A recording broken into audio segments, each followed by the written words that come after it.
Welcome into Live Now from Fox. I'm your host, Christina Evans. We do want to continue on with our coverage of some of this week's top stories. And this bombshell legal complaint was filed by Blake Lively as she is now suing her It Ends With Us co-star Justin Baldoni. This is for sexual harassment and a campaign to destroy her reputation. I want to show you some video as well as that we do have of the two. Of course, this complaint coming out just yesterday. I should say not yesterday, on Friday. But of course, it was a big deal because Blake Lively is now taking legal action against both her co-star and the director of the film. The actress has charged the actor-director with sexual harassment on the set of the movie. And in that legal complaint, she says that he also made an effort to destroy her reputation.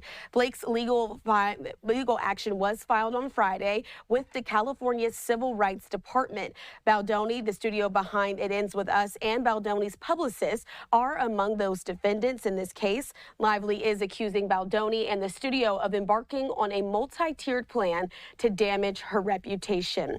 Baldoni's attorney, though, is calling these allegations completely false, outrageous, and intentionally salacious. So to talk a bit more about what's happening here and get more on what's going on with this legal complaint, I want to bring into the conversation now legal affairs journalist Meghann Cuniff. Meghann, thanks so much for being with us here on Live Now. Again, this bombshell complaint shocked so many people when it first came out on Friday. Can you break down the latest and what you've seen in some of those legal documents? What I think is so surprising about this and what's really getting people's attention is the text messages that Blake Lively's attorneys have obtained from the public relations people that had been hired for this effort against her. And I think there are a lot of text messages in there that if you just read them, it's pretty obvious that the public relations people did not think that these would ever be made public. Some just talking about how lucky their own client is about this article that they landed for him or about articles that they're blocking, but it really gets into the details of their campaign against Blake and everything that they were doing in terms of planting stories, trying to sway media coverage. And it really is a inside look at these social media campaigns that go on for celebrities at a high level and at a really widespread level. And it's interesting because, again, with this complaint that she filed it with the California Civil Rights Department. Can you talk a bit about that, Meghann, and what that means? What is Blake ultimately seeking on the other side of this case?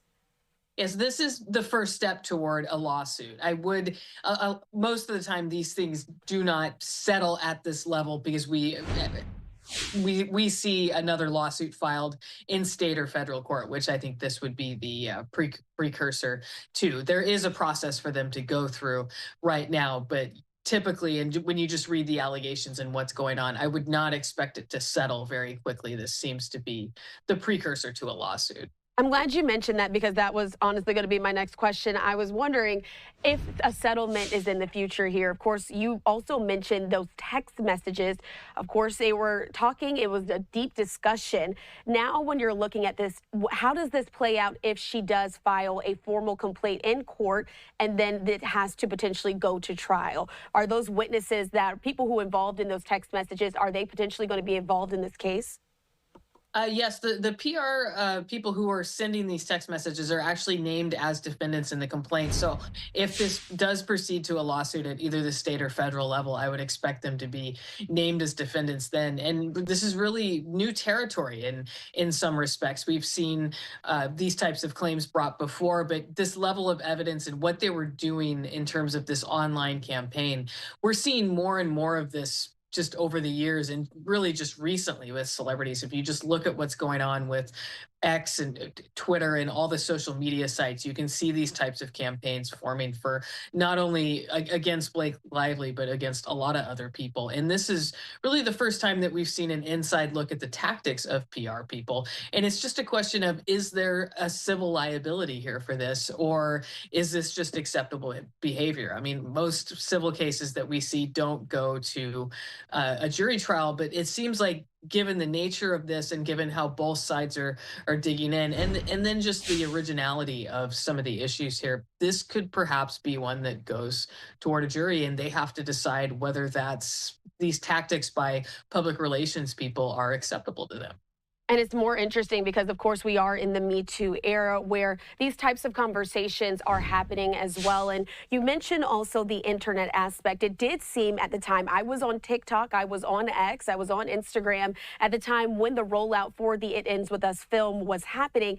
It did seem like there was a lot of negative things happening out there, again, for Blake Lively. But how tough is it going to be to prove exactly which accounts or which accounts were involved in this quote unquote smear campaign?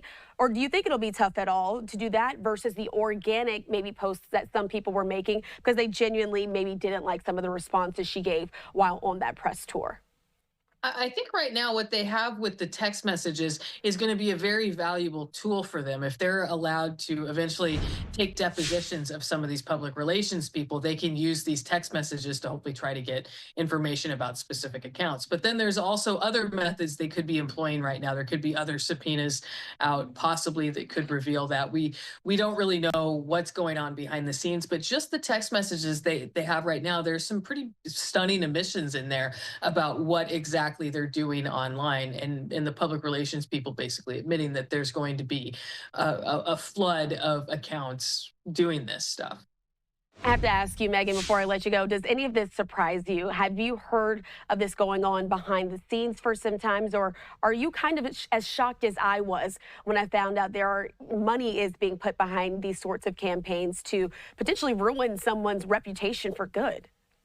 No, I wasn't surprised at all because I've seen it in so many cases over the years where, and you just think if a celebrity is in trouble and they have money for a public relations campaign, where else is the public relations campaign going to focus than online? They'd be crazy not to be focused on the social media coverage. And I just think we've seen so much over the years, the last couple of years especially, that supports the idea that something like this is going on. What I thought was most surprising about the whole thing was just the fact that these attorneys for Blake Lively were able to get these text messages, and frankly, how well done the complaint was. The attorneys I saw were at Minette Phelps Phillips in Los Angeles, and I thought it was just really good lawyering the way they got the text messages and then the way they laid everything out in the complaint. So it'll be interesting to see how it moves forward.